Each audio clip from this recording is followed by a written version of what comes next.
Meta, you folks joined us last year. Update us on this journey you've been on, making Meta AI one of the world's most popular AI assistants. Yeah, so it's wonderful to be on this journey with you all since we're here, so you can keep us accountable. But I think Mark just recently shared we're nearly at 600 million people using our product every single month, which is wild. If you think back about a year ago, we were just a couple million people. So I think the growth that we've seen has been pretty incredible.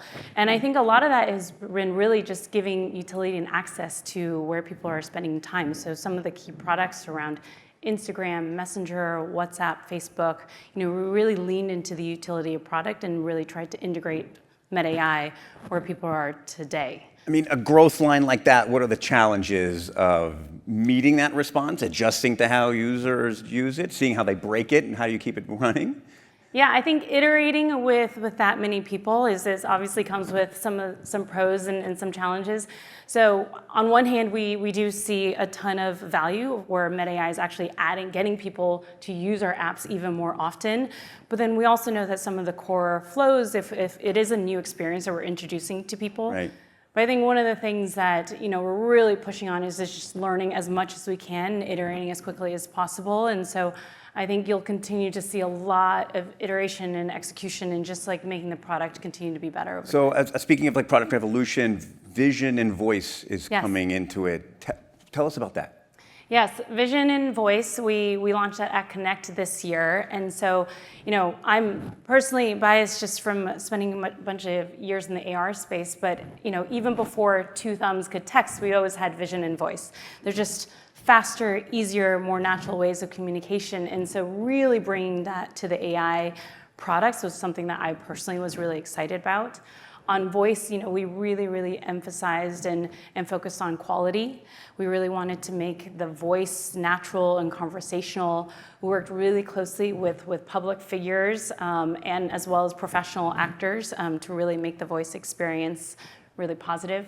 On vision, we know that people love asking questions of their photos. If they see something, they want to know more about it. I personally love editing photos in my chat groups with my friends. It's such a fun experience. And so we're seeing a lot more depth of engagement with. And is this part of, I guess, maybe the longer term journey for these kinds of AI tools is making them more like, I don't want to use this, well I do, but like humans, right? Where they have the same kind of inputs and outputs that any of us would. So it can be more seamlessly integrated in how you live your life? Yeah, I think what you'll see is that over time, two things probably. One is just we want to really just meet people where they are. I think if people are using voice or using vision, and if we can provide a more natural and contextual experience, we want to make it as easy as possible to use. But then I also think you're going to see a lot of improvement on just making the experience more relevant to you.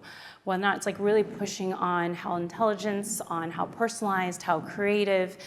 And I think making sure that it's really a core part of what is going to be valuable in your day-to-day is something that is the bar that we're going to continue to execute. So with 600 people using it, what can you tell us about who's using it, why they're using it? What have you learned about the user base?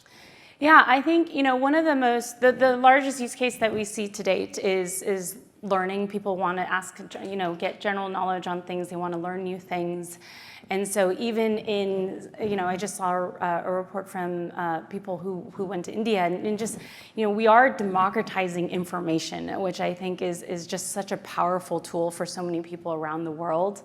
I think another piece is just creativity and just creation. So I was just at an event the other day, and someone was telling me how he was using Meta AI to create new jerseys for his daughter's soccer team. Right.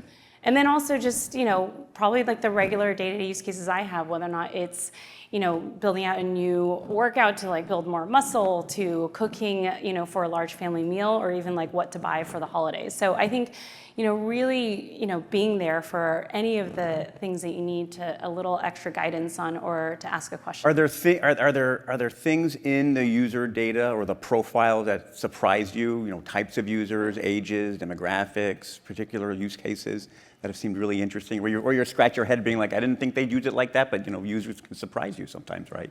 I think in terms of kind of the core use cases, I mentioned some of the examples to date, but I think I think that one of the most fascinating pieces is just how they what the engagement and how people are using it across each of the apps and also across each of the markets. And so Yeah. I think that's one thing that, we're so early in this journey for Meta AI, and I think AI in generally, that I think that just the depth of the experience that you're going to get, whether or not you're using voice in the US or as a young adult, or if you're, on the older demographic in WhatsApp, or if you're in Indonesia where we're rolling out, as we speak, I think you're just going to see a wide range of use cases. Almost like how users get used to it, a younger demographic. If you ever type to an AI, it's just going to be like, why are you typing? I'll just talk. Well, just the intent is going Right? to be different. Like one of my favorite categories are these like adulting use cases. Like how do I get a driver's license? How do I renew my passport? Like your life stage, you're going to have different complex questions, and so we want to be the assistant that you trust throughout that journey. Being a place where people can turn for those kinds Exactly. of questions. Well, let's spin it a little bit forward here. Okay, we're a year in. We're a little 600 million users. What does 2025 look like?